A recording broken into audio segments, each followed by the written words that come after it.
Nepali Folktale. The Story of Poon and the Wild Man. Author Jas Bahadur Mahatara. Long time ago, during the time of our ancestors, there was a large settlement of the Poon people in what is now known as Rip VDC. Among them, 3 individuals, Rani Poon, Kahani Poon, and Gaur Poon, were particularly well known. They were brothers. Rani Poon was a meat eater and would even eat cows when he was hungry. One day, he fell ill and became very weak. However, since there were many household chores to take care of, and others were busy, he was sent to the forest to graze the cows. He took the cows to graze in the Bhugada forest. It was midday, and the sun was scorching. The cows were grazing peacefully on the lush green grass. Suddenly, a terrifying wild man appeared, grabbed Rani Poon, and took him to his cave. The cave was deep in the dense forest, surrounded by steep cliffs. Once inside, the wild man planned to kill and eat him. Rani Poon was terrified, but fear alone wouldn't save him. So, he spoke to the wild man politely.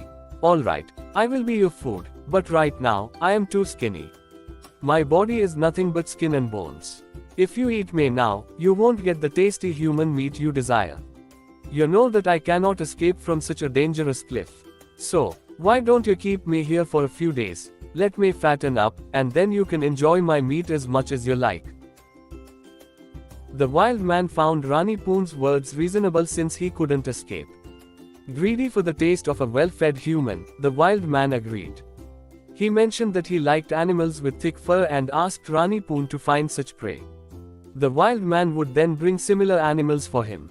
Rani Poon ate delicious meat and gradually gained weight. Seeing this, the wild man was pleased and started bringing even more furry animals. Meanwhile, Rani Poon secretly made a rope from the fur of the animals. During the day, he stayed in the cave, and whenever the wild man came, he hid the rope. Since the wild man often returned late, Rani Poon had enough time to weave a long rope that reached the base of the cliff. The next day, he requested the wild man to return early. Early the next morning, as soon as the wild man left for hunting, Rani Poon tied the rope securely to a peg in the cave and climbed down the cliff.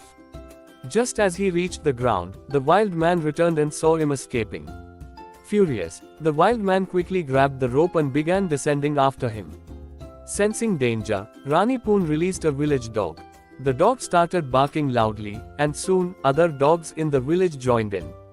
Running towards the village, he shouted, "The wild man is coming! The wild man is coming!" Hearing his cries, the villagers released their dogs, which fiercely attacked the wild man, biting him until he was killed. Rani Poon, having escaped cleverly, returned home.